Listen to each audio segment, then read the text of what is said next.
नमस्कार, रामगढ़ लॉ पाठशाला में आपका स्वागत है।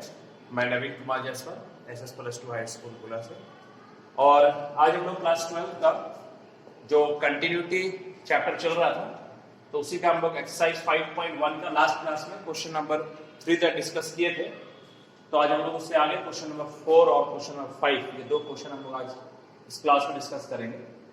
तो देखिए, क्वेश्चन नंबर 4 जो है एक्सरसाइज 5.1 का क्वेश्चन ये है कि फंक्शन दिया हुआ है f(x) = x to the power n। Prove that the function f(x) = x to the power n is continuous at x = n where n is a positive integer। ठीक है, ये फंक्शन है f(x) = x to the power n। हम लोग को ये proof करना है कि this function is continuous at x = n where n is a positive integer। तो आइए देखते हैं हम लोग किस तरह से इसका कंटिन्यूटी चेक करेंगे। तो पहले हम लोग जिस पॉइंट पे हम लोग को कंटिन्यूटी चेक करना है उसमें हम लोग बताए थे कि left hand limit, right hand limit और वैल्यू ऑफ द फंक्शन तीनों सेम होना चाहिए। ठीक है, तो हम लोग इसका इसका हम लोग LHS निकालते हैं। तो limit x tending to n minus fx, तो limit x tending to n minus, इस सब हम लोग लास्ट क्लास में डिस्कस किए थे कि n माइनस है, यानी x tending to n, x को हम लोग n माइनस h लिख सकते हैं वेयर x टेंडिंग टुवर्ड्स 0। तो हम लोग नेक्स्ट स्टेप में लिख दिया लिमिट h टेंडिंग टू 0 और f of n minus h, f of n minus h, यहां पर हम इसको लिख सकते हैं let x equal to n minus h where h tending to 0। ठीक है, तो limit h tending to 0 f of n minus h। अब जहां x है वहां पे हम लोग n माइनस h का पावर n कर दिए। यहां पे हम लोग बाइनोमियल डिस्ट्रीब्यूशन भी लगा सकते हैं या वैल्यू डायरेक्टली सब्स्टिट्यूट कर सकते थे, क्योंकि इंडिटरमिनेट फॉर्म का प्रॉब्लम नहीं है। तो मैंने यहाँ पे बाइनोमियल डिस्ट्रीब्यूशन आपको लगा दिया। ठीक है, बाइनोमियल एक्सपेंशन से हम लोग इस तरह से इसको कर लिए और NC0 n to the power n, x का पावर h का पावर 0, NC1 n का पावर n माइनस 1, h का power 1 dot dot dot NCn n to the power 0, h का पावर n। अब जैसे ही इसमें हम लोग h का वैल्यू 0 सब्स्टिट्यूट करेंगे तो देखिए यहाँ पे ये तो h का पावर 0 है, ये तो 1 हो गया, इसलिए यहाँ पे h का कोई ज्यादा रोल नहीं है ना, ये h पे डिपेंडेंट नहीं है। लेकिन इधर सारे में h है, और अगर h का वैल्यू 0 हो गया तो निश्चित है कि इधर से जो बाकी रिमेनिंग टर्म्स है वो 0 हो जाएगा। तो हम लोग के पास केवल बचेगा NC0 n का पावर n, और NC0 मींस 1, तो n to the power n। तो इस तरह से इस फंक्शन का जो लेफ्ट हैंड लिमिट है वो n का पावर n है। अब हम लोग इसका RHS निकालेंगे राइट हैंड लिमिट। तो limit x tending to n plus, क्योंकि दोनों में फंक्शन तो सेमी डिफाइंड है, तो लिमिट h टेंडिंग टू 0, इस बार x की जगह n प्लस h हो जाएगा, और यहाँ पे x की जगह n प्लस h का पावर n, फिर से हम लोग एक्सपेंशन कर दिए और उसका फॉर्मूला लगा दिए। फिर उसी कॉन्सेप्ट पे यहाँ पे देखिए, यहाँ h का पावर 0 है, इसलिए ये h से तो इंडिपेंडेंट है, बाकी में h है यानी h पे डिपेंडेंट है। लेकिन जैसे ही हम लोग h का वैल्यू 0 डालेंगे तो ये बाकी टर्म जो है वो 0 हो जाएगा। ठीक है, तो केवल बचेगा NC0 n to the power n, और इसका value n to the power n हो जाएगा। और अगर हम लोग fn निकाले वैल्यू ऑफ द फंक्शन, तो वो इसी में सब्स्टिट्यूट करेंगे, तो n to the power n। तो देखिए आप लेफ्ट हैंड लिमिट और राइट हैंड लिमिट और वैल्यू ऑफ द फंक्शन तीनों सेम हो गया, इसलिए ये function since limit x tending to n minus fx is equal to limit x tending to n plus fx is equal to fn, therefore f is continuous at x equal to n।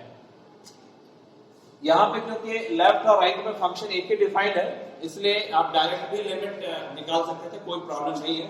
हम लोग direct n पे limit निकाले, limit x tending to n, तो देखिए वो n to the power n ही आएगा, और वैल्यू ऑफ द फंक्शन भी n का पावर n आएगा, तो वहां से हम लोग थोड़ा उसको शॉर्ट में बना सकते हैं कि फंक्शन n पे कंटीन्यूअस हो। चलिए अब नेक्स्ट क्वेश्चन, ये फंक्शन है f(x) equal to x where x when x is less than equal to 1 और 5 when x is more than 1। Question ये है कि is the function f defined by this continuous at x equal to 0, 1 और 2। 3 point पे आपको continuity check करने के लिए बोला जा रहा है। 0 पे भी चेक कीजिए, 1 पे भी चेक कीजिए और 2 पे भी चेक कीजिए। फंक्शन यही है। अभी हम लोग पहले 1 पे चेक करते हैं। ठीक है, तो 1 पे देखिए limit x tending to LHS at x equal to 1, तो limit x tending to 1 minus fx। अब 1 माइनस fx मतलब 1 से कम, तो 1 से कम में फंक्शन देखिए क्या डिफाइंड है, 1 से कम में फंक्शन हम लोग का x डिफाइंड है। तो यहाँ पे हम लोग x लिख दिए, ठीक है।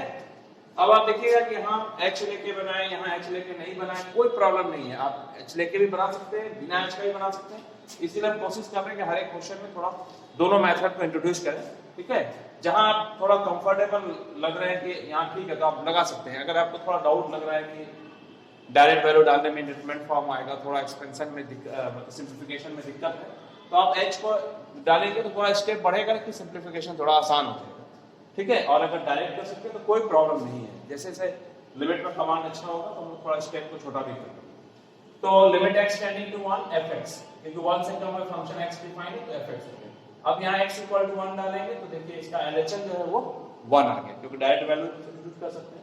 तो 1 पे जो लेफ्ट हैंड लिमिट है फंक्शन का वो 1 आ गया, और RHS at x equal to 1, 1 से ज्यादा पे क्या डिफाइंड है, तो 1 से ज्यादा पे 5 डिफाइंड है, तो फंक्शन के जगह ही 5 लिख देंगे, ठीक है।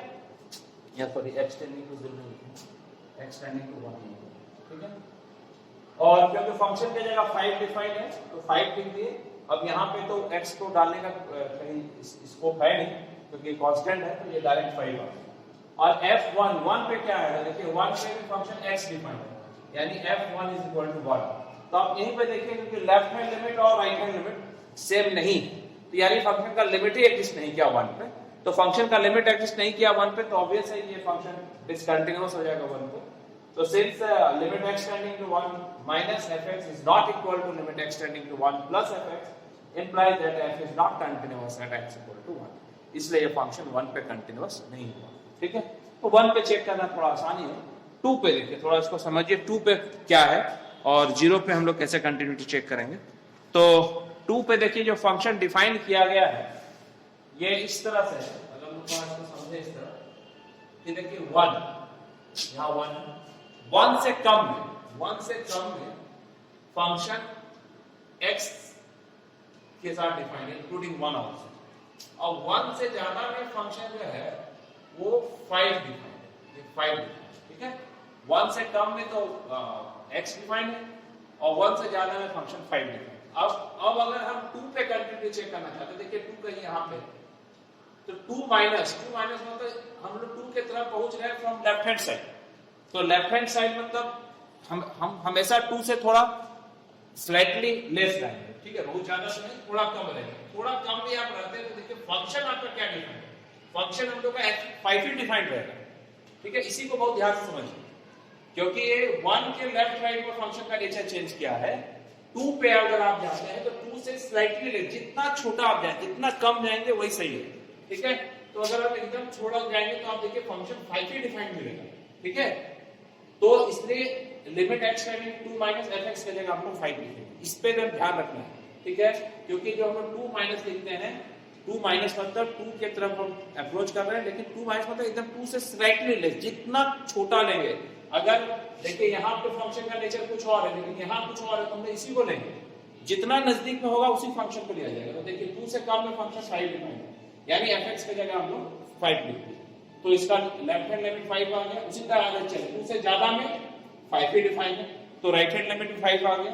और value of the function f2, क्योंकि 1 से ज्यादा सब में 5 डिफाइन है, तो f2 में क्या आ गया 5 आ गया। तो देखिए इस तरह left hand limit, right hand limit और वैल्यू ऑफ द फंक्शन तीनों सेम हो गया, इसलिए यह फंक्शन कंटिन्यूअस हो गया 2 पे।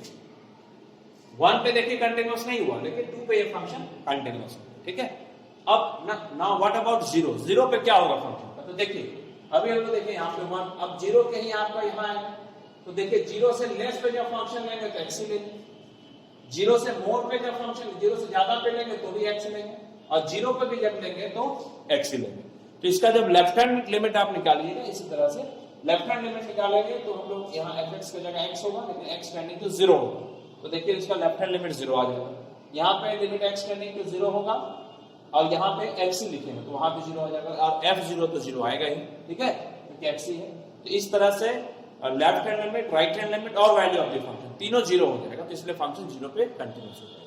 तो यानी ये जो फंक्शन है ये सिर्फ 1 पे डिसकंटिन्यूअस है, जो 3 पॉइंट हम लोग का मेंशन था 0, 1, 2, तो 1 पे केवल डिसकंटिन्यूअस ही नहीं, वो वहां पे लिमिट एग्जिस्ट नहीं कर रहा है, ठीक है, लेकिन डिसकंटिन्यूअस है। तो 1 पे ये फंक्शन डिसकंटिन्यूअस है, और 0 पे और 2 पे दोनों जगह ये फंक्शन कंटिन्यूअस है। तो आज के क्लास में हम लोग यही 2 क्वेश्चन को डिस्कस किए। अब नेक्स्ट क्लास में हम लोग इससे आगे का क्वेश्चन को डिस्कस करेंगे। धन्यवाद।